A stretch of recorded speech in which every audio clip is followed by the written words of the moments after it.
ეს ინფორმაცია გაუზიაროთ სადავო ჩვენ არაფერია რა გვაქვს ძალიან კარგი ინფორმაცია არსებობს და დღეს ვიგებთ იმას რომ საბრძოლო პოლიციას ეს სტატისტიკა აქვს განსხვავებული და შეიძლება იმის მიერ დროს მივიღოთ და თავდადუსაც ეს უნდა ადრე დაჭირდება ეს იყო 2012 წლის მონაცემები არის გასაახლებელი ხო ეს არის ძალიან კარგად დამუშავებული თავის თავად გრაფიკულად ასე ვთქვათ და ყველანაირ ინფორმაციას მიიღებ უბრალოდ არის ძველი მინდა ვთქვათ რომ კვირაში ერთი ფაქტი მაინც შემოდის ჩვენ რომ ვაგზავნით მონაცემებს მე სამეცნიეროში კვირაში ორი ფაქტი მაინც შემოდის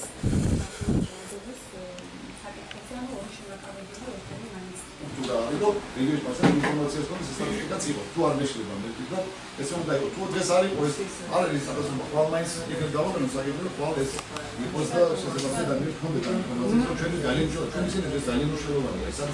Dinâmica de logo é cheio. Cada dia que era no. Já lá se tinha que ver no show lá um dia. დღეს შედგა საკოორდინაციო შეხვედრა, რომელშიც მონაწილეობა მიიღეს ორგანიზაციებმა, რომლებიც მუშაობენ გენდერული მიმართულებით.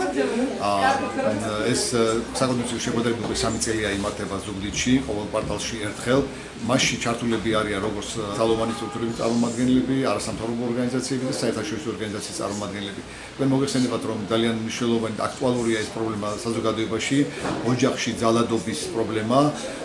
ეს მიუხედავად იმისა, რომ წინ გადადგმული ნაბიჯები არის როგორც კანონმდებლობაში, ასევე ზოგადად საზოგადოების მენტალობაში, ჯერ სამუშაო ძალიან ბევრია, იმიტომ რომ ჩვენ ვიცით ძალიან ამ ბოლო დროს განსაკუთრებით ამ ბოლო დროს გამოვლინდა ფაქტები, როცა ოჯახში ძალადობა მივიდა ფატალურ შემთხვევამდე და ემსხვერპლენ ხშირ შემთხვევაში ქალბატონები ემსხვერპლენ ამას. სამაგისად ეს ორგანიზაციები ჩართულები არიან ამ მიმართულებით, რომ გაიზარდოს მოქალაქეთა ინფორმირებულობა და საზოგადოება გახდეს უფრო დემოკრატიული და შემწყარებელი იმ მოვლენების მიმართ, რაც ხდება ზოგადად ოჯახში, იმიტომ რომ საზოგადოება არასდროს არ არის დაზღვეული კონფლიქტებისგან, მაგრამ ამ კონფლიქტების მოგვარება პრევენცია უნდა შევძლოთ ჩვენ. ზოგადად ჩვენი საკითხები დღევანდელი განხილვის თემა იყო პრევენციის საკითხები, როგორ შეიძლება რომ ჩვენმა საზოგადოებამ იმუშაოს და რა მიმართულებით უნდა გახორციელდეს საქმიანობები, რომ შევძლოთ ჩვენი საზოგადოების ინფორმირების ამაღლება და პრევენციის განხორციელება, რომ ძალადობამდე არ მივიდეს ოჯახში საქმე.